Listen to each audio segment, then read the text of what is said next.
Y para ahondar en lo que podríamos esperar de este quinto mandato de Vladimir Putin, sus consecuencias en la política mundial, estamos con el académico del Centro Internacional de Estudios de la Universidad Católica, Pablo Cabrera, quien de hecho fue embajador de Chile en Rusia justo cuando el líder ruso asumió el poder, de cierta forma, por primera vez. ¿Cómo estás, Pablo? ¿Cómo están? Encantado de estar aquí.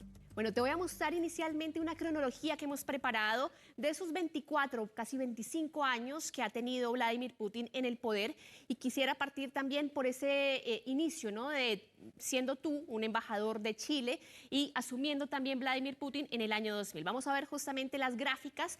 En 1999 él asume como primer ministro de Rusia y ese mismo año es interino hasta que en el 2000, cuando tú llegas también a ser embajador de Chile en Rusia, él llega al poder. ¿Cómo era Vladimir Putin en ese entonces y qué tanto ha cambiado en los últimos años? Efectivamente, yo llegué coetáneamente 2 meses después que él asume de presidente. A mí me impresionó su personalidad, era una persona que causaba mucha curiosidad en general, pero venía del mundo de la inteligencia y en Rusia el tema de la inteligencia es importante. Fue elegido por el presidente saliente y creo que a poco andar empezó a mostrar su liderazgo y a identificarse un poco con que era el alma nacional, esa Rusia imperial, la Rusia del emperador, de la ortodoxia, del territorio, del poder militar. Y comenzó a hacer algunas acciones que fueron dándole sustancia a su mandato y dándole poder frente a las otras autoridades del Kremlin en general, lo que se llama que es el poder militar de Rusia, ¿no?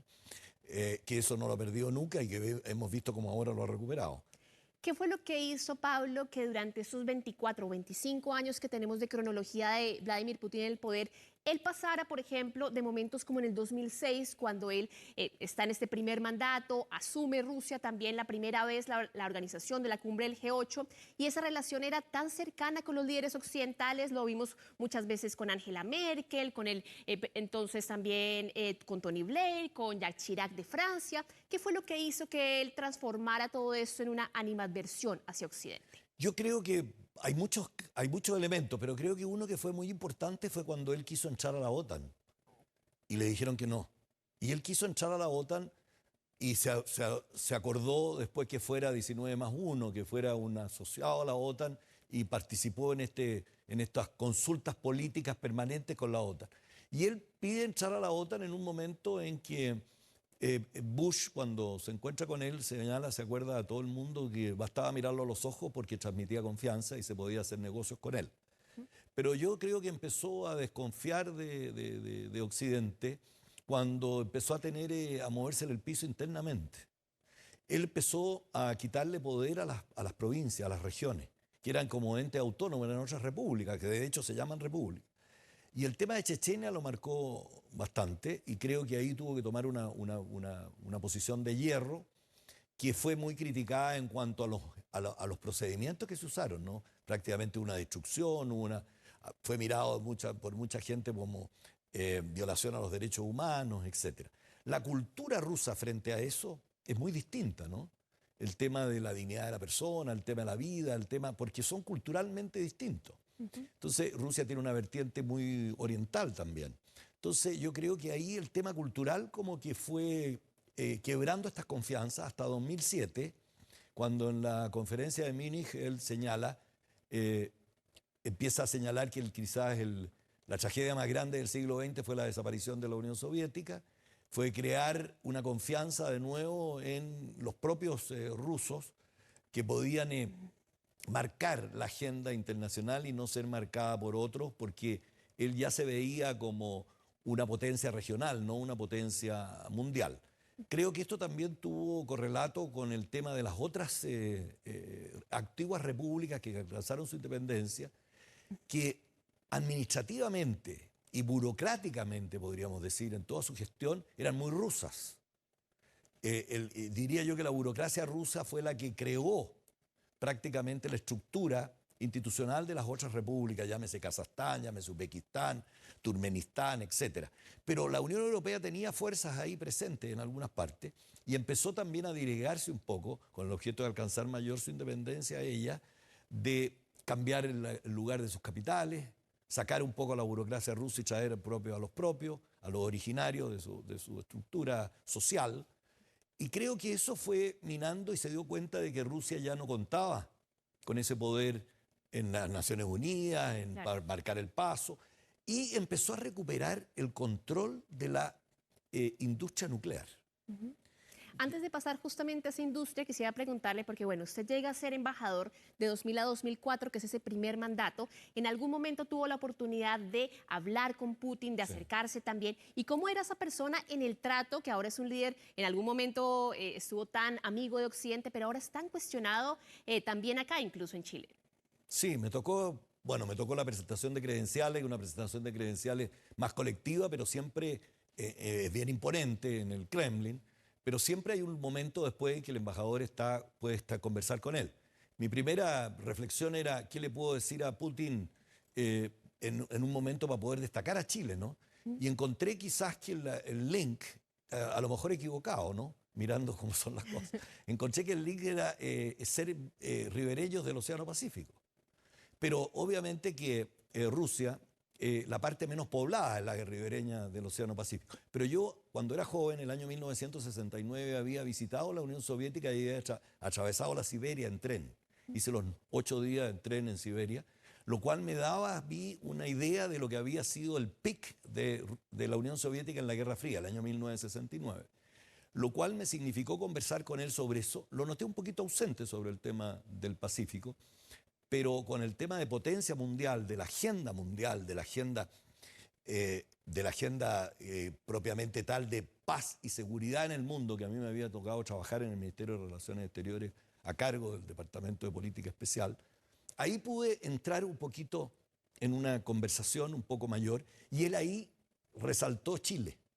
Resaltó Chile porque él era muy amigo del tema de los fondos de pensiones y todo eso. Él quería hacer una reforma de ese tipo. Tanto es así que después recibió y lo destacó siempre a José Piñera, que había sido ministro de Pinochet, en este tema del fondo de pensiones. Pero después hubo de nuevo un cambio.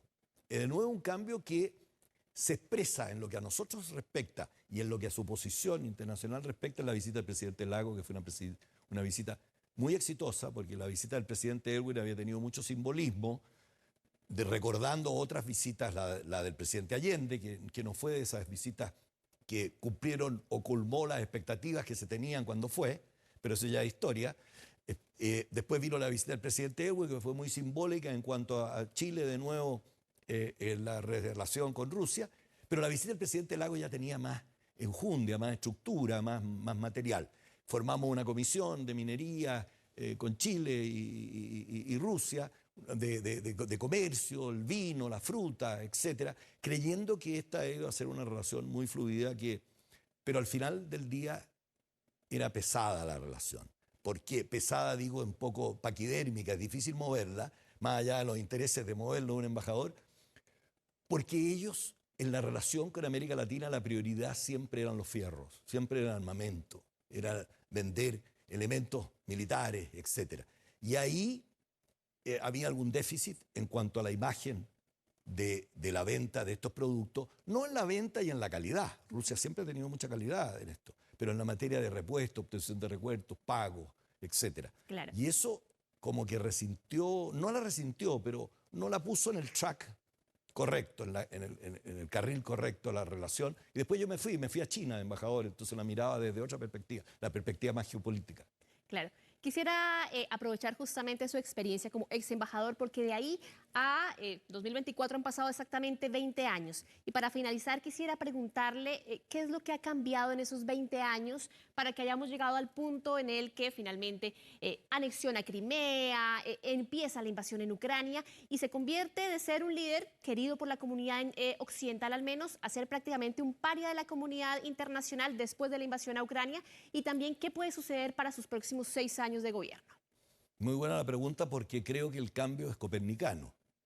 Creo que Rusia obviamente quiso revivir, aunque no se diga, el imperio ruso, el alma rusa, y eso se expresa muy bien en la invasión a Ucrania. Pero hay que decir que mirando la historia para atrás, se ve desde que subió Putin que la idea no es solo del presidente Putin, es la idea del Kremlin y del poder. Y creo que uno mira estos años y este cuadro que usted señala y se ve que era un proyecto que está culminando ahora, que obviamente tiene muchas dificultades porque el contexto es diferente, su inserción en el escenario internacional va a ser mucho más difícil.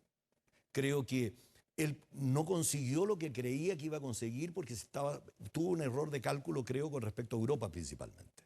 Europa estaba viviendo una situación no fácil, el Brexit había golpeado a Europa, la OTAN, el presidente de los Estados Unidos del momento había dicho que Europa tenía que mantenerse ellos en su propia posición frente a la OTAN. Habían algunas posiciones de algunos países europeos que miraban a la OTAN como preocupada de temas que a ellos no les llegaba, principalmente los países más del sur de Europa.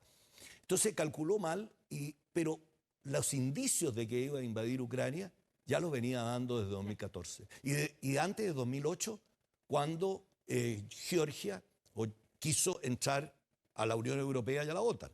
Y ahí, con las dos repúblicas, la Osetia del Norte y otra, que las tomó y las reconoció solo ellos. Después del 2014, con el tema de Crimea, entra en una negociación internacional que ninguna de las dos partes cumplió los acuerdos de Minsk I ni Minsk II con la visión de Europa, y ahí se sintió un poco reconfortado cuando vio que ya lo que estaba sucediendo, el nacionalismo ucraniano había sido permeado mucho por Europa, estaba más cerca de Europa, por un patriotismo ucraniano, y el nacionalismo ruso se estaba volviendo a un nacionalismo autoritario.